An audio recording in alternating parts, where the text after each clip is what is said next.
इंद्रसदवंदियाणं तिहुवर्णहिदमधुरविसदवकाणम् अन्तातीदगुणाणं नमो जिनाणं जिदभवाणं। कुंदकुंदाचार्य भगवान की जय। पंचास्तिकाय संग्रह नावाचा ग्रंथ आहे, तर त्याच्यामध्ये 5 अस्तिकायांचं वर्णन सांगायला लागलेत। तर आत्तापर्यंत काय सांगितलं की अस्तिकाय म्हणजे काय, बहुप्रदेशी असणारे द्रव्य। काय म्हणजे बहुप्रदेशी, अस्ति म्हणजे आहेत। जे द्रव्य बहुप्रदेशी आहेत त्यांना म्हणायचं अस्तिकाय। मग 6 द्रव्यांमध्ये एक कालद्रव्य आहे, तोच एक प्रदेशी आहे। बाकी सगळे द्रव्य बहुप्रदेशी असू शकतात। म्हणजे परमाणू जो आहे तो पुन्हा जाऊन बंधाला प्राप्त होऊन बहुप्रदेशी होऊ शकतो। म्हणून सांगितलं 5 द्रव्य अस्तिकाय आहेत, त्यांचं ह्याच्यात वर्णन डिटेल करणार आहेत, म्हणून ह्याचं नाव दिलंय पंचास्तिकाय। मग त्याच्यामध्ये पहिला अधिकार आहे षडद्रव्य पंचास्तिकाय अधिकार। मग त्यामध्ये 6 द्रव्यांचं वर्णन करणार आहेत, कालद्रव्याचं वर्णन गौण आहे आणि बाकीच्या 5 द्रव्यांचं डिटेलमध्ये वर्णन करून सांगणार। तर त्याच्यामध्ये 7वी गाथा चालू आहे। काय सांगितलं त्याच्यामध्ये, म्हणू गाथा एकदा। 6 द्रव्यांचा एक क्षेत्रावगाह रूपाने परस्पर अत्यंत संकर असतानाही ते स्वरूपापासून च्युत नाहीत, च्युत होत नाहीत हे सांगतात। काय कळलं? संकर म्हणजे काय, एकत्र मिसळलेले असताना सुद्धा। एका या प्रदेशावर बोटाच्या किती द्रव्य आहेत? 6 द्रव्य आहेत। मग ते एकाच प्रदेशावर इतक्या जवळ असताना सुद्धा एकरूप होत नाहीत। का नाही होत? त्याच्यासाठी हेतू देतात इथं की अत्यंत संकर असताना सुद्धा ते स्वरूपापासून च्युत होत नाही। जसं म्हणलं ना, आपलं हे शरीर आहे तरी सुद्धा एकच शरीर नाही आहे किंवा एकच जीव नाही आहे ह्याच्यामध्ये, तर अनेक जीव आहेत एवढ्याच ठिकाणी। शरीराच्या आपल्या असंख्यात प्रदेशामध्ये अनेक जीव आहेत। मग तरी सुद्धा ते जीव एकमेक झाले का हो? नाही झाले। माझ्या रूप झाले नाहीत किंवा मी त्यांच्या रूप झालो नाही। म्हणून एकाच प्रदेशावर सगळे द्रव्य असले तरी सुद्धा, अनेक जीव एकाच प्रदेशावर असले तरी सुद्धा ते एकरूप होत नाहीत। मग हे त्यांचा स्वभाव आहे किंवा ते स्वरूपापासून कधी च्युत होत नाहीत हे सांगायचं आहे।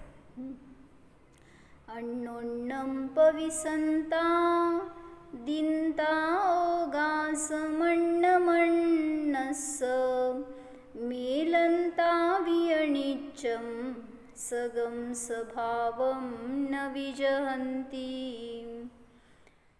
काय सांगायला लागलेत?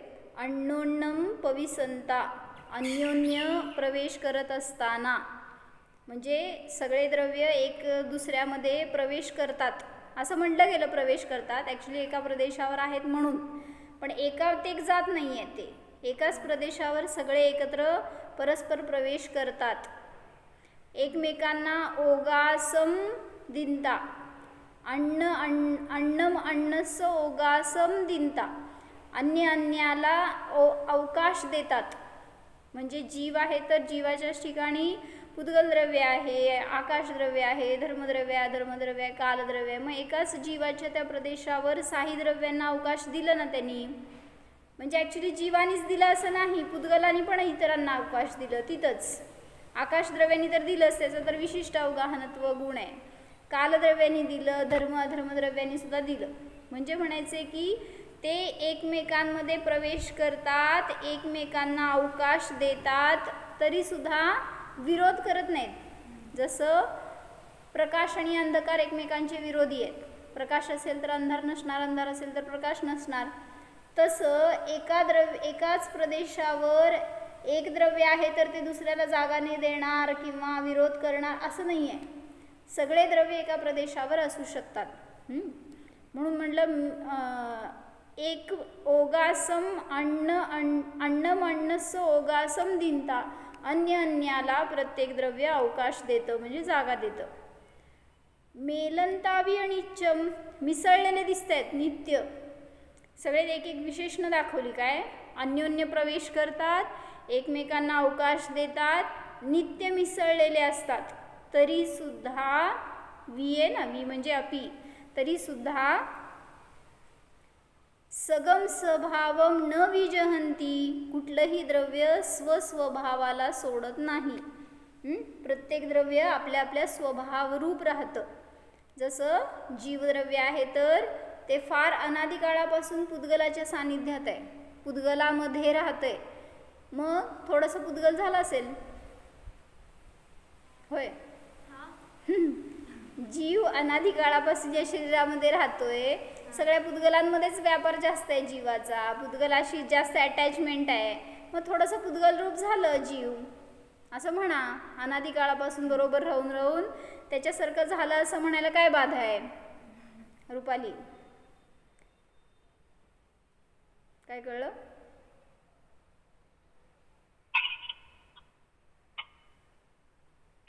तीन विशेषणं काय सांगितली सांग. एक दुसऱ्याला अवकाश देतात, परस्पर मिसळून जातात आणि सदैव आपला स्वभाव सोडत नाही. नाही नाही नाही नाही, ते शेवटचं सांगितलं. अन्योन्य प्रवेश करतात म्हणजे एकाच ठिकाणी सगळे एकत्र राहतात, एकमेकांना अवकाश देतात म्हणजे विरोध करत नाहीत, आणि सदैव अनादी काळापासून नित्य मिसळलेले आहेत सगळे, तरी सुद्धा सगम स्वभावम न विजहंती, स्वस्वभावाला सोडत नाही. ती टीप कुठे आहे 1 नंबरची? हां वर आहे ती. परिवर्तन लिंग हे सांगण्यासाठी टीप आहे. बरं ठीक आहे. म्हणजे म्हणून सांगायचं आहे की स्वस्वभावाला सोडत नाही, तर प्रत्येक द्रव्याच्या साठी हे लावून घ्यायचं हेतू. जीवच नाही तर सगळे द्रव्य आपल्या आपल्या स्वभावामध्ये दृढ आहेत. आकाश द्रव्याचं काय लक्षण, स्वभाव काय आकाश द्रव्याचा? काय? बरोबर, अवकाश देणे हे आकाश द्रव्याचं कार्य आहे. मग त्यांनी ते कार्य कधी सोडलं? आकाश द्रव्यांनी आपला स्वभाव कधी सोडला? कधीच नाही सोडला. पुद्गल द्रव्य इतक्या वर्षांपासून, इतक्या काळापासून जीवाच्या सानिध्यात आहे, त्यांनी का आपला स्वभाव नाही सोडला? थोडंसं पुद्गलाला व्हायला पाहिजे होतं जीवरूप. कारण जसं म्हणलं ना, एखाद्या वाण नाही गुण लागते म्हणतो ना आपण, म्हणजे काय? हां, संगतीमध्ये एखाद्याला ठेवलं तर धवळ्याच्या शेजारी बांधला पोवळ्या, वाण नाही लागला पण गुण लागला असं काहीतरी म्हणतात. म्हणजे काय, एकाच्या शेजारी दुसरा खूप काळापर्यंत जर राहिला तर जसं व्यसनी असेल आणि एखादा निर्व्यसनी त्याच्याबरोबर राहतोय तर काय होतंय सांगा थोड्या दिवसांनी? ज्याचं बळ जास्त आहे त्याच्यानुसार दोघे परिवर्तित होणार. व्यसनीचं बळ जास्त असेल तर तो निर्व्यसनी सुद्धा व्यसनी होईल, आणि निर्व्यसनीचा प्रभाव जास्त असेल तर व्यसनी लोक सुद्धा सुधारतील. म्हणजे म्हणून म्हणायचे की असं परिवर्तन दिसून येतं. पण इथं हे साही द्रव्य एकमेकांच्या संगतीमध्ये अनादीपासून आहेत, पण तरी सुद्धा ते स्वस्वभावाला सोडत नाहीत. असे कट्टर आहेत प्रत्येक द्रव्य आपल्या आपल्या स्वभावामध्ये. अत्र षण्णाम द्रव्याणाम परस्परम अत्यंत संकरे अपि प्रतिनियत स्वरूपात अप्रच्यवनम उक्तम. येथे 6 द्रव्यांचा परस्पर अत्यंत संकर असताना सुद्धा प्रतिनियत स्वरूपापासून अप्रच्यवन सांगतात, म्हणजे अच्युत राहणं हे सांगतात. अप्रच्यवन म्हणजे काय घेतलं? अप्रच्यवन, प्रच्यवन म्हणजे च्युत होणे, अप्रच्यवन म्हणजे न च्युत होणे. येथे 6 द्रव्यांचा परस्पर अत्यंत संकर असताना सुद्धा, म्हणजे काय संकर म्हणजे काय? त्यांनी जयसेनाचार्यांच्या टीकेमध्ये खुलासा करणार आहेत. संकर म्हणजे काय आणि व्यतिकर म्हणजे काय. संकर म्हणजे सगळे एकत्र मिसळलेले असताना सुद्धा. काय घेतलं त्यांनी? संकर दोष दाखवायचा का? तेच ना, संकर म्हणजे मिसळलेले असताना सुद्धा एकत्र, तरी पण ते आपल्या स्वभावापासून च्युत होत नाहीत असं घेतलं ना. वाच की काय लिहिलंय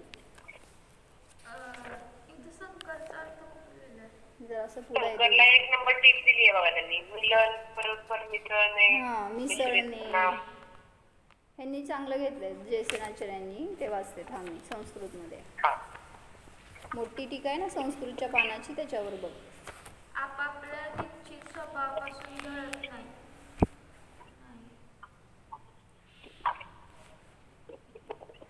संकर म्हणजे मिलन, परस्पर मिसळणे, मिश्रितपणा. बरोबर, तेच आहे.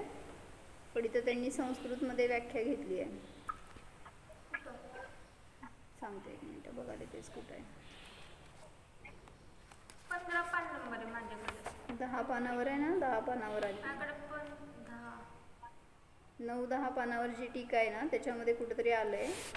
ते पूर्ण संस्कृत आहे. आहे नाही ते संकर व्यती कर दोष परिहार. हमे वाचू नको तू.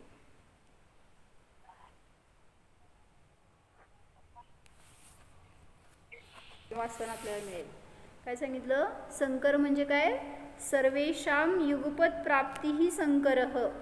सगळ्यांची युगपत प्राप्ती होणं म्हणजे एकत्र मिसळलेलं असणं, ह्याला म्हणायचं संकर. आणि परस्पर विषयगमनम व्यतिकरः, एकमेकामध्ये मिसळणं, प्रवेश करणं, ह्याला म्हणायचं व्यतिकर. मग संकर आणि व्यतिकर दोषांनी रहित असं सगळ्या द्रव्यांचं स्वरूप कसं आहे? आपल्या आपल्यामध्ये स्थित आहे, दृढ आहे, स्थिर आहे, जे की आपल्या स्वभावाला कधीही सोडत नाहीत. हा इथं घेतलंय 9 पानावर 3री ओळ आहे 7व्या गाथेची. युगपत प्राप्तिरूपः संकरः परस्पर विषय गमन रूप व्यतिकरः. मग सगळ्यांची युगपत प्राप्ती होणं ह्याला म्हणायचं संकर, आणि परस्परामध्ये मिसळणं त्याला म्हणायचं व्यतिकर. मग इथं सांगितलं की जरी सगळे द्रव्य एकत्र राहत आहेत तरी सुद्धा ते संकर रूप झालेले दिसत आहेत, तरी सुद्धा ते आपल्या प्रतिनियत स्वरूपापासून कधीही च्युत होत नाहीत. अप्रच्यवनम. समजून काय फायदा आपल्याला? हे 6ही द्रव्य परस्परामध्ये अत्यंत संकर झालेले असताना सुद्धा प्रतिनियत स्वरूपापासून च्युत होत नाहीत असं सांगतात. काय फायदा समजून?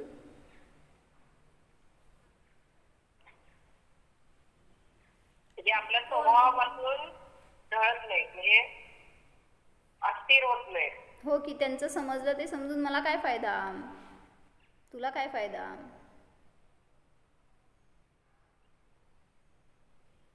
म्हणजे कुठली पण पर्याय झाली तर त्यामुळे आपण स्थिर राहिलं पाहिजे. मी म्हण. अजून राहिलं पाहिजे नाही, राहतो हे सांगायचं आहे. स्वभाव आहे ना तो. जरी तुम्हाला काय संकट आलं, मग म्हणूनच सांगायला की त्यांनी की तुम्ही काहीही म्हणा, बहिरंगामध्ये काय झालं, तुमच्यावर संकट आलं, इष्टवियोग झाला, काहीतरी आपत्ती आली अचानक, किंवा काय पण असेल, एखादं गोष्ट अशी अनपेक्षित घडली, तर तिथे तुमचं रिॲक्शन कशी असते हो? लगेच त्याच्या अनुरूप होता, इन्व्हॉल्व होता त्याच्यामध्ये.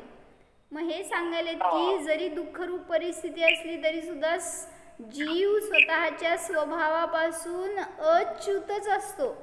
म्हणजे आपला स्वभाव तो सोडत नाही. तुम्ही जाणताय की बाहेर काय ॲक्सिडेंट झालं, राग लागली, कोण मेलं, किंवा काय आपत्ती आली, हे सगळं जाणताय जीव, पण तरी सुद्धा जाणत असताना जाणणे सोडलं का त्या जीवाने? मग का त्रास होतोय? म्हणजे सकाळी तू बहिणी सांगितलं तो आणि पराचा स्वभाव काय, तर पराला आपलं मानतो, त्याला सोडत नाही, हीच मूर्ता ना. ऐकते का? ठेवते. हा बोल ऐकायला. आणि तोला जाणत नाही, तोला जाणलं तर स्वभावापासून चूक होणार नाही, असं घेतलं सकाळी. बरोबर. जो स्वला जाणतो तो, म्हणजे तुम्ही जाणा नाही तर नाही जाणा, कधीही ते द्रव्य स्वभावाला सोडणार नाही आहे. अच्युतच असतं त्याचा स्वभाव, कुठल्याही द्रव्याचा असू दे. म्हणून सांगतायत की जरी ते परस्पर मिसळलेले दिसत आहेत तरी सुद्धा प्रत्येकाचा नियत स्वभाव अच्युतच आहे. म्हणूनच त्याच्यासाठी सांगितलं जरी दुःखरूप परिस्थिती आली तरी सुद्धा जीवाचा सुख स्वभाव कधीही सुटत नाही. बाहेर कितीही अशांती झाली तरी सुद्धा स्वभाव कसा आहे जीवाचा? अशांत नाही आहे. मग तुम्हाला का दुःख होतंय? का अस्थिरता होते? त्याचं मूळ कारण मोहाचे संस्कार आहे. मोह प्रबळ आहे ना तिथं, त्यामुळे दुःख होतंय पर्याय त्याला. हा, म्हणजे तुम्हाला दिसतंय रागद्वेष झाला बाहेर, पण तरी सुद्धा ते होत असताना सुद्धा जीव जाणतोय हे सांगायचंय. म्हणजे विभावरूप परिणमन जरी होत आहे तरी सुद्धा त्याच्यामध्ये जीवाचं परिणमन काय चालू आहे? जाणणे चालू आहे. म्हणजे मी आता बोलतीये, सांग काय करतेय?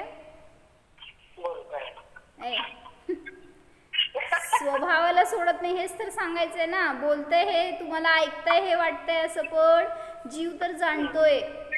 जाणायचं कार्य चालू आहे त्याचं. जीव बोलणारा नाहीये, जीव ऐकणारा नाहीये. मग स्वभावाला सोडत नाही म्हणजे बोलण्याची क्रिया इथं चालू आहे शरीराची, तरी सुद्धा जीव जाणतोय. किंवा ऐकण्याचं कार्य चालू आहे तरी सुद्धा जीव जाणतोय. म्हणून तो स्वभावापासून कधीही च्युत होत नाही. अतः एव तेषां परिणामवत्वे अपि प्राक् नित्यत्वमुक्तम. म्हणूनच त्यांचं म्हणजे त्या 6 द्रव्यांचं परिणमनशीलपणा असताना सुद्धा आपापल्या स्वभावापासून च्युत होत नाहीत. म्हणून अतएव म्हणजे म्हणूनच, म्हणजे प्रत्येक द्रव्य स्वभावापासून च्युत होत नाही, म्हणूनच त्यांचं परिणमनपणा असताना सुद्धा काय सांगितलं? परिणमनशील असतानाही ते नित्य आहेत, हेच पूर्वी सांगितलेलं आहे. प्राग उत्तम आलं ना, म्हणजे पूर्वी सांगितलेलं आहे. 6व्या गाथेमध्ये काय सांगितलं त्यांनी? परिणमन करत असताना सुद्धा प्रत्येक द्रव्य नित्य आहे. म्हणूनच इथं पण सांगतायत की परिणमनशील जरी द्रव्याचा स्वभाव आहे तरी सुद्धा द्रव्य नित्य आहे. म्हणून काय सांगितलं? त्यांचं परिणामवत्व असताना सुद्धा कुठल्या गुणाचं कार्य आहे? परिणमनशीलता. आपण आता बघितले द्रव्यत्व गुणाचं कार्य आहे ना. वस्तुत्व गुणाचं कार्य आहे स्वभावानुसार परिणमन करणं, अर्थक्रियाकारित्व म्हणतो त्याला. आणि द्रव्यत्व गुणाचं कार्य आहे कायम राहून परिणमन करणं. तर ह्याच्यासाठी प्रत्येक द्रव्य परिणमनशील आहे तरी सुद्धा ते नित्य आहे असं पूर्वी सांगितलेलं आहे. म्हणजे एकतर परिणमनशील असेल नाहीतर नित्य असेल, दोन्ही कसं असणार? असू शकतं. कारण द्रव्यदृष्टी आणि पर्यायदृष्टी असे 2 आपण त्याच्यामध्ये त्या प्रत्येक द्रव्याकडे पाहण्याचे 2 दृष्टी आहेत. द्रव्य रूपाने प्रत्येक द्रव्य नित्य आहे, स्थिर आहे, आणि पर्यायाच्या अपेक्षेने प्रत्येक द्रव्य परिणमनशील आहे. म्हणूनच त्यांचं परिणामवत्व असताना सुद्धा नित्यत्व आहे असं पूर्वी सांगितलेलं आहे. अतः एवच न तेषां एकत्व आपत्तिः न च जीवकर्मणोः व्यवहारनया आदेशात एकत्वे अपि परस्पर स्वरूप उपादानम इति. छान सांगितलं. काय म्हणले? अतः एवच, आणि म्हणूनच तेषां एकत्व आपत्तिः न, सांग, त्यांची म्हणजे त्या 6 द्रव्यांची एकत्व होण्याची आपत्ती येत नाही. जरी ते एकत्र राहत आहेत तरी सुद्धा ते एकरूप होत नाहीत. म्हणजे विचार करा की आता माझ्या शरीरामध्ये सगळे द्रव्य आहेत शरीराच्या ठिकाणात, मग माझ्या शरीराचं परिणमन तर स्वतंत्र रूपाने चालू आहे. बालकपणा गेला, तरुणपणा आला, तरुणपणा गेला, वृद्धपणा आला, असं हे सगळं परिणमन शरीराचं चालू आहे. त्याच वेळी तिथं असणारे जे अन्य द्रव्य आहेत त्यांचं सुद्धा परिणमन चालू आहे. मग कोण कोणाचं परिणमन करतंय?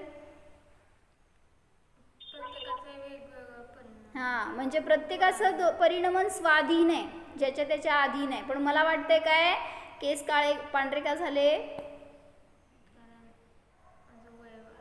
मी काहीतरी टेन्शन घेतलं किंवा काय म्हणतो काय रोग झाला किंवा हां काहीतरी तिथलं मेलानिन कमी पडलं असं काहीतरी वगैरे. म्हणजे काय हे विचार करतो तर त्याच्या निमित्तामध्ये केस पांढरे झाले असं म्हणता, पण हे कारण नाही आहे. ज्याचं त्याचं परिणमन स्वाधीन आहे. म्हणून जीवाचं परिणमन आहे परिणाम करणं किंवा भाव करणं, जाणणं. पण शरीराचं परिणमन शरीराच्या अधीन आहे. म्हणून सांगितलं काय की जीव तर त्या परिस्थितीत सुद्धा जाणतोय आणि शरीर आहे ते झडणार, काय म्हणायचं त्याच्यामध्ये हीनाधिकता होणार, काय स्थूल होणार, बारीक होणार किंवा रोगी निरोगी होणार, हे त्याचं परिणमन आहे. पण म्हणून जीव शरीराचं कार्य करतो आणि शरीर जीवाचं कार्य करतो असं नाही. म्हणून त्यांनी काय वाक्य घेतलं, अतः एवच, आणि म्हणूनच त्यांचं एकत्वाची आपत्ती येत नाही, म्हणजे जीव शरीररूप किंवा अन्य द्रव्यरूप होत नाही. आणि जीव कर्माचं व्यवहार नयाच्या मुख्यतेने कथन करत असताना, एकत्व असताना सुद्धा, म्हणजे जीव आणि कर्म एकरूप आहेत किंवा काय म्हणायचं जीवाचे कर्म असं म्हणत असताना व्यवहार नाही येतो. माझे कर्म म्हणतो ना आपण, मला माझे कर्म त्रास देत आहेत, माझ्या कर्मांचा किती उदय आहे. माझ्या कर्मांचं म्हणजे जीवाचे कर्म आहेत का? कर्म तर पौद्गलिक आहेत, मग जीवाचे कसं म्हणायचं? मग म्हणून सांगतायत की जरी तुम्ही म्हणता इथं जीवाचे किंवा माझे कर्म, पण हे व्यवहार नाही आहे. कहो पर मानू मत, माझं म्हणा पण तिथं म्हणून मानू नका. घर कोणाचं आहे? आता राहतं ते घर कोणाचं आहे? माझं. नाही, हे आमचं नाही आहे, हे आम्ही आत्ता भाड्याने राहतोय म्हणून हे ऐकलं.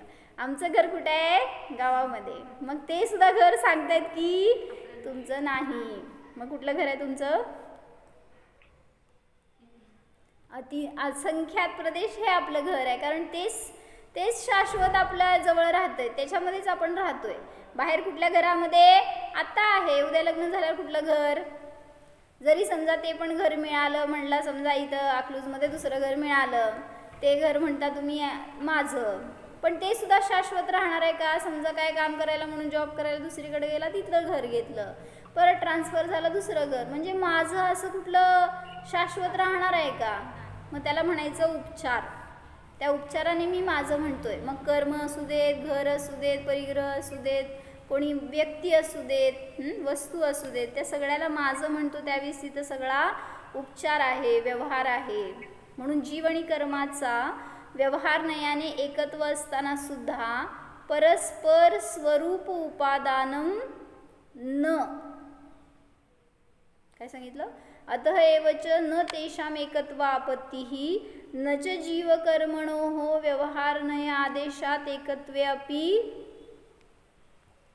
परस्पर स्वरूप उपादानमिती. ते परस्पर एकमेकांचं उपादान होत नाहीत. म्हणजे काय उपादान म्हणजे सांगितलं होतं काय? उपादान म्हणजे काय रुपाली? काय उपादान म्हणजे कार्याचा कर्ता किंवा सहज शक्ती म्हणलं जातं. उपादान म्हणजे ज्याच्यामध्ये कार्य होणार आहे त्याला म्हणलं जातं त्या कार्याचा कर्ता. म्हणून जसं उदाहरण दिलं होतं की रोटली केली तर उपादान कोण? कणिक. स्त्री नाही आहे उपादान. घट बनवला तर उपादान कोण? माती. कुंभार नाही आहे तिथं उपादान. मग तो व्यवहाराने म्हणलं जाईल स्त्री किंवा कुंभार त्याचा कर्ता आहे म्हणून. पण म्हणून म्हणलं परस्पर उपादानपणा नाही. मी रोटली केली तर रोटलीमध्ये आणि माझ्यामध्ये एकमेकांचं उपादान कर्तृत्व नाही आहे. जसं म्हटलं मी रोटली केली आणि त्या रोटलीला खाऊन माझं शरीर पुष्ट झालं. शरीराला पुष्ट कोण केलं? जीवानी. मग त्या रोटलीनी हो म्हटलं तरी प्रश्न आहे, नाही म्हटलं तरी प्रश्न आहे काय? म्हणजे त्याची शेवटी योग्यता आहे. त्यामुळं ते जर पुष्ट राहायचं असेल तर तुम्ही खाल्ला तरी राहणार, नाही खाल्ला तरी राहणार. आणि जर नाही राहायचं असेल, त्याला रोग झाला असेल किंवा काय त्याच्यामध्ये हानी होत असेल त्या शरीरामध्ये, तर किती पौष्टिक द्रव्य खाऊ घाला, औषधं खावा, किती निगा राखा, पण तरी सुद्धा ते पुष्ट होत नाही. कुठं जाते खाल्लेलं माहीत नाही. म्हणजे ते तुमचं पुण्य नसेल तर अंगी लागत नाही म्हणतात. म्हणून म्हटलं की शरीर आणि जीव आणि कर्माचं परस्पर उपादानपणा नाही. म्हणजे काय उपादान म्हणजे काय? ते एकमेकांना उत्पन्न करत नाहीत, एकमेकांचं कार्य करत नाहीत, एकमेकांना बनवत नाहीत असं. कोण? शरीर आणि जीव. म्हणून त्यांच्यामध्ये परस्पर उपादानत्व नाही असं सांगतायत. समजलं का अर्थ? काय 3 गोष्टी सांगितल्या सांग गाथेमध्ये. आपापला स्वभाव कोणी सोडत नाही. का? अन्योन्य प्रवेश करतात, परत एकमेकांना अवगाहना देतात आणि एकमेकांना अवकाश देतात आणि परस्परांमध्ये मिसळतात. नित्य मिसळलेले असताना सुद्धा स्वस्वभावाला ते सोडत नाही. म्हणून आपल्याकडे यायचं. बाकीच्या द्रव्यांचे स्वभाव त्याच्याजवळ राहू दे नाही तर नाही राहू दे, त्याचं काही मला प्रयोजन नाही आहे. त्यांनी सोडलं तरी पण मला काही प्रयोजन नाही आहे. पण असं कुठलाही द्रव्य आपला स्वभाव सोडत नाही. पण मी माझा स्वभाव सोडत नाही हे का सांगायला लागलेत? कारण कुठल्याही अवस्थेमध्ये गेला तरी सुद्धा तुमचं आनंद, तुमची शक्ती, तुमचं ज्ञान तुमच्याजवळ शाबूत आहे ह्याचा अनुभव करा. जसं म्हणलं ना, एकदा जंगलामध्ये एका माणसाची गाडी बंद पडली आणि अमावस्येची रात्र होती आणि त्या गाडीमध्ये भरपूर सोनं होतं, पैसे होते आणि तो एकटाच होता गाडीमध्ये आणि समजलं होतं की त्या जंगलमध्ये दरोडेखोर असतात. आता काय झालं सांग? त्यात गाडी बंद पडली बरोबर जंगलाच्या मध्यभागी. मग काय कारण नसताना भय सुरू झालं ना. एवढा वेळ मान्यता काय होती? ते धन माझं किंवा त्याच्यामुळं मी सुखी. आत्ता अनुभव काय सुरू झाला? त्याच्यामुळं किती दुःख, किती भय, किती टेन्शन. मग काय करायचं? टेन्शन आलं टाकून द्यायचं. काय इतकं लगेच टेन्शन रिलीज होतंय. पण कोण टाकतंय? म्हणजे कितीही समजलं त्याच्यामुळं जर तुमच्यावर रिस्क येणार आहे तर तरीसुद्धा तुम्ही सोडायला तयार नसता. मग ते परस्पर त्यांच्या एकमेकांबरोबर राहत आहेत तरीसुद्धा एकमेक रूप नाही झाले. कोण? ते धन आणि तो मनुष्य. आणि तेवढ्यामध्ये काय झालं? एक समोरून मनुष्य येताना दिसला. आता ह्याच्या मनात काय विचार सांग? आता हा माझं धन घेऊन जाईल. भय सुरू झालं ना आता वेगळंच. एवढा वेळ वेगळं भय होतं, आता वेगळं भय की एकतर कोण नाही आहे मदत करणारं गाडी चालू करायला, इथून बाहेर पडायला, रस्ता पण मिळेना. आणि तशामध्ये कोणतर समोरून यायला लागलं म्हटल्यावर त्याचं असं भय सुरू झालं की आता हा येऊन मला मारेल का, माझं धन लुटेल का, काय होणार काय नाही. आणि तो जवळ आला. यूजपर्यंत त्याचे हार्टबीट्स काय झाले हो? कितीतरी वाढले. आणि मग ते येऊन समोर उभारला आणि असं काहीतरी विचारणार. तेवढ्यात हा घाबरून ह्याला वाटलं काहीतरी मारतोय करतोय वगैरे म्हणून तो आपलं लपतोय किंवा स्वतःला सुरक्षित करायचा प्रयत्न करतोय. मग त्यांनी समोर येऊन विचारलं काय झालं? मग असं म्हटल्यावर माणसाचं का बोलतोय बिचारा म्हटल्यावर ह्याला जरासं काय म्हणायचं जीवात जीव आला. आणि त्यांनी सांगितलं माझी गाडी बंद पडली आहे, मला जंगलामध्ये रस्ता मिळेना, मला रस्ता दाखवा. मग ते म्हणाला मनुष्य काय दाखवतो मी रस्ता, पण त्याचे मला पैसे द्यावे लागतील किंवा तुझं गाडी चालू करून देतो पण पैसे द्यावे लागतील. तो म्हणला मागतो तेवढं पैसे देतो मी, पण मला लवकर इथून बाहेर काढ, माझी गाडी चालू करून दे. मग तो बघतो काय गाडीच्या आत नाही बघितलं बरं का त्यांनी काय काय आहे काय नाही. फक्त ते बोनेट उघडलं आणि तिथं काय खराबी झाली आहे काय ते रिपेअर केलं. आणि काय केलं रिपेअर म्हणजे कुठंतरी एके ठिकाणी त्यांनी बस एक घाव घातला, हाताचा ठोसा मारला फक्त एक ठिकाणी आणि म्हणला त्या मनुष्याला जा आणि गाडी चालू कर. आणि त्यांनी केली तर खरंच चालू झाली गाडी. त्याला इतका आनंद झाला की आता ह्याच्यातनं आपण बाहेर पडणार. त्यांनी येऊन विचारलं, म्हटला की काय केलं आणि काय नाही, किती रुपये देऊ, तुमचे खूप उपकार झाले वगैरे. तो मनुष्य म्हटला मला 10,000 रुपये दे. आता मात्र ह्याचं डोकं फिरलं. हे म्हटला की काय केलं तू? फक्त एक म्हटला गुद्दा घातला त्याच्यावर आणि त्याचे 10,000 रुपये कसे द्यायचे मी? म्हणजे द्यायला तर लागणार होते, कारण अडला हरी मध्येच तिथं पडला होता आणि त्यांनी येऊन अचानक आपल्याला मदत केली होती. मग त्या मनुष्याने काय सांगितलं ज्याने मदत केली? तो म्हटला त्या घावाचे पैसे नाही मागत आहे, तो घाव कुठं घालायचा हे जे ज्ञान आहे ना माझ्याजवळ त्याचे पैसे मागतोय. काय सांगितलं? कुठं पण घाव घातला तर हेडलाईट तर फुटेल, दुसरीकडचं काहीतरी व्हायला लागेल, कुठंतरी काहीतरी तुटेल, पण ते कुठं घालायचं हे जे ज्ञान माझ्याजवळ आहे ना ते तुझ्याजवळ नाही आहे, त्याचे मी पैसे मागतोय. मग हे सगळं कशासाठी सांगितलं? कोणी गाडी चालू केली?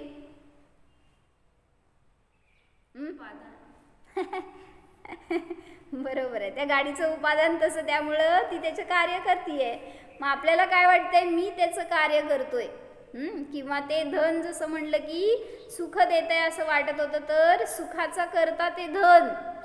किंवा आता दुःख व्हायला लागलं की कोणी येतंय का, चोरतंय का, मला मारतंय का, हे सगळं जे दुःख व्हायला लागलं त्याचं पण कारण धन. मग धनाने मला दुःखी केलं, धनाने मला सुखी केलं, हे सगळं पराला तुम्ही उपादान देताय. मग इथं सांगतायत की असं कुठलंही द्रव्य एकमेकांचं उपादानत्व ग्रहण करत नाही. त्यांचं कार्य ते त्याच्यामध्ये स्वतंत्र करतायत. माझं कार्य मी माझ्यामध्ये करतोय. म्हणजे तुम्ही भलेही तो तिथं थांबला असता, समज गाडी बंद पडलेली त्याची, त्यांनी कुठं गेला नाही, त्याला कोणी भेटलं नाही, तिथंच बसून राहिला असता, फक्त जाण्याचं कार्य केलं असतं ना तर भय संपलं असतं. पण परिग्रह होता ना जवळ, मुनी पण जंगलात राहतात, त्यांना का नाही भय वाटत? ह्याला का भय वाटलं?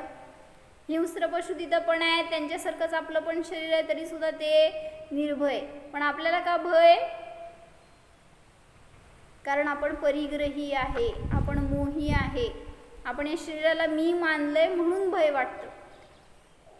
ते नष्ट होईल, निघून जाईल, कोणीतरी चोरेल, तोडेल, काहीतरी त्याला हानी करेल, ह्या भयाने आपण त्रस्त होतो. पण मुनींना त्याचं भयच नाही आहे, कारण शरीर म्हणजे मी मानत नाहीत ते. म्हणून म्हणतायत की जरी साही द्रव्य तुमच्या क्षेत्रामध्ये आहे तरी तुमचं कार्य तुम्हीच करताय, दुसऱ्याचं कार्य तुम्ही करू शकत नाही.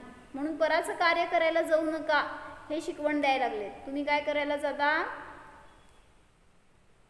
घरातल्या जीवांचंच नाही तर अजीवांचं सुद्धा करता बनायला जातो. एखादी वस्तू आहे ती तुटायला नको, फुटायला नको, असं आपण किती त्याच्याबरोबर, आणि फुटलीच, काय झालं? किती किती आकुलता होते मग. मी एवढं सांभाळून ठेवलं आणि तुटली. जसं काय सांगितलं की एक मनुष्य होता, सेठजी होते, आणि त्यांच्या घरामध्ये एक अशी खोली होती जिथं की ते अननेसेसरी सामान ठेवायचे, त्यांना न लागायचं, पण त्यांना प्रिय होतं ते सगळं सामान असं ठेवायचे. आणि त्याच्यामध्ये एक अँटिक पीस होते सगळे घरातले, काय काय असतील ते, आणि ते रोज त्या नोकराला सांगायचे स्वच्छ करून ये म्हणून ती खोली.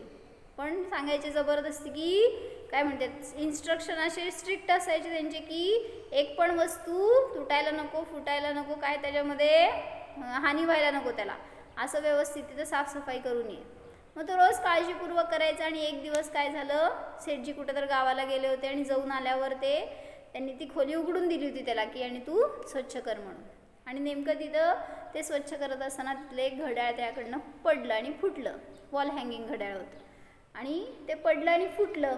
त्याला तर इतकी भीती वाटायला लागली की सेठजींना सांगायचं कसं, पण फुटलं तर होतं आणि कळणार तर होतंच. म्हटल्यावर त्यांनी धाडस करून जाऊन सांगितलं सेठजींना की माझ्याकडून ते घड्याळ फुटलं म्हणून. मग त्यांना इतकं वाईट वाटलं की आपलं एवढ्या वर्षांपासूनचं पुरातन काय म्हणायचं घरंदाज, काय परंपराने आणलेलं आपण असं सांभाळलेलं, आणि त्याचं असं तुटलं म्हणल्यावर त्यांना फार वाईट वाटायला लागलं. त्याच्यावर थोडं बरसले पण पण नंतर शांत होऊन गेले, काय आता मिळणार नाही आहे परत म्हणून. पण डोक्यामध्ये तेच विचार सतत चालू होते की आपलं चांगलं घड्याळ फुटलं. आणि मग दिवसभर हे झालं, कुठंतरी बाहेर जाऊन आले आणि आल्यावर त्या नोकराला बघतायत तर निवांत खाऊन पिऊन झोपला होता तो नोकर. आणि ह्यांच्या डोक्यात अजून तेच विचार चालू होते. काय विचार करायला लागली? माझं घड्याळ. तुझा विचार काय चाललाय? नाही. मग त्या सेठजींच्या डोक्यामध्ये तेच विचार चालू होते की किती आपलं नुकसान झालं, किती दुःख आहे आपल्याला. आणि त्याकडे बघितलं तर फोडणारा तो आणि निवांत झोपलाय मस्त. म्हणल्यावर ह्यांना राग आला सेठजींना. म्हणला की ह्याला जरा पण खेद नाही आहे, इथं मला किती त्रास व्हायला लागलाय. म्हणला मी आता काहीतरी उपाय करतो. दुसऱ्या दिवशी त्यांनी त्याला बोलवलं नोकराला आणि सांगितलं की काल तुझ्याकडून घड्याळ फुटलं ना. तर तो म्हणला हो माझ्याकडनं फुटलं, चुकून झालं, क्षमा वगैरे असं बोलला तो. म्हणला त्याचं काय नाही, मला तुटलं ह्याचं दुःख नाही आहे, पण ते घड्याळ मी तुला देणार होतं असं सांगितलं सेठजींनी. आता काय झालं, छान घड्याळ होतं एकदम ते. आता ह्याला काय विचारायला लागलं नोकराला. म्हणला मला मिळणार होतं आणि ते फुटलं म्हणल्यावर इतकं दुःख व्हायला लागलं, माझी वस्तू गेली. आणि मग आज ते बाहेर जाऊन आले कुठं तर ते नोकर टेन्शनमध्ये, दुःखामध्ये, असा शोकसभा चालली होती त्याची. आणि सेठजी मात्र आनंदात. का बरं झालं असं? आपण एखाद्या वस्तूबद्दल माझी अशी जी कल्पना जोडतो ना त्याच्यामुळं दुःख होतं. मग जोपर्यंत सेठजींना दुःख होतं त्यांनी काय केलं, फॉरवर्ड केलं फक्त ते. म्हणजे त्याला सांगितलं की ते तुला देणार होतो आणि नाही देऊ शकलो म्हणून मला दुःख होतंय. असं म्हणल्यावर आता त्याचं दुःख सुरू झालं नोकराचं. म्हणजे असं म्हणून कुठल्या गोष्टीला माझं म्हणू नका. हे कशासाठी सांगितलं? त्या जंगलामध्ये त्या मनुष्याला माझा परिग्रह हे भाव होते ना, म्हणून कोण चोर नव्हता तरी सुद्धा चोरीचं भय. आणि तेच जंगलमध्ये मुनी राहतात तर त्यांच्याकडं माझी अशी कुठली वस्तूच नाही आहे, त्यामुळं कोण काय हरण करणार, चोरणार, देणार, घेणार, कायच नाही. म्हणून सांगितलं मुनी निर्विकल्प आनंदात राहू शकतात. म्हणून आपल्याजवळ जरी परिग्रह आहे तरी सुद्धा हे ममत्वाचे भाव नकोत, कारण तुम्ही त्या परिग्रहाचं करता नाही, करविता नाही, अनुमोदक नाही, आणि ते परिग्रह तुमचं करता धरता नाही. म्हणून असं भेदविज्ञान झालं तर सगळ्या द्रव्यांमध्ये आपण मिसळलेले असताना सुद्धा सुखी राहू शकतो. सगळं संसाराचं कार्य करत असताना सुद्धा त्याच्यापासून भिन्न स्वतःला जाणू शकतो. जाणायला पाहिजे, तर तिथं आपल्याला आपला स्वभाव समजला. अन्य सर्व द्रव्यांचा स्वभाव भिन्न आहे आणि माझा स्वभाव भिन्न आहे. सगळ्यांबरोबर मी 6 द्रव्यच नाही, घरामध्ये पण इतर सगळ्यांच्या बरोबर मिसळलेले असताना सुद्धा आपण त्यांच्या रूप होत नाही आणि ते आपल्या रूप होत नाहीत. पत्नीला वाटतं पती माझा तो माझ्यासारखाच राहणार, म्हणजे मला जसं पाहिजे तसंच. पतीला वाटतं पत्नी, आणि जर विरुद्ध वागले, काय नको ती घटना केली, फिरायला गेले न सांगता वगैरे काय असेल ते, तर तिथं दोघांना एकमेकांना किती दुःख. मग तिथं काय करायला गेला होता तुम्ही? त्या पराचं परिणमन करायला गेला होता किंवा त्याचा कर्ता बनायला गेला होता, म्हणून दुःखी होता. एवढंच करा की ज्ञाता राहा सगळ्या परिस्थितीमध्ये. मी कोणाचा कर्ता नाही, कोणाचं परिणमन करणारा नाही, उपादान नाही, मी तर जाणणारा भिन्न स्वतंत्र जीव आहे, याचा अनुभव करा. हो, जाणा.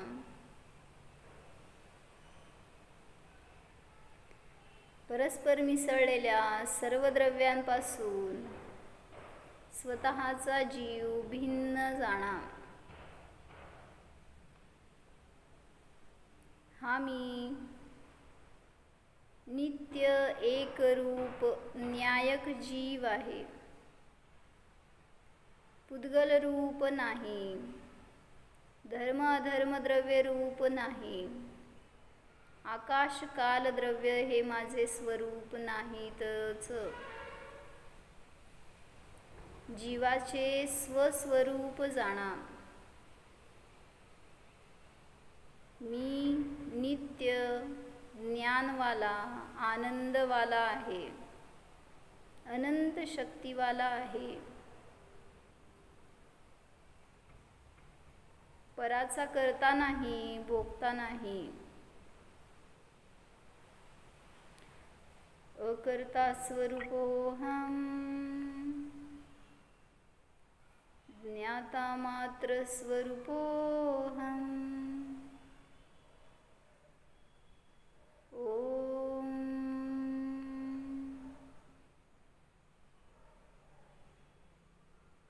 विसर्जन. नमो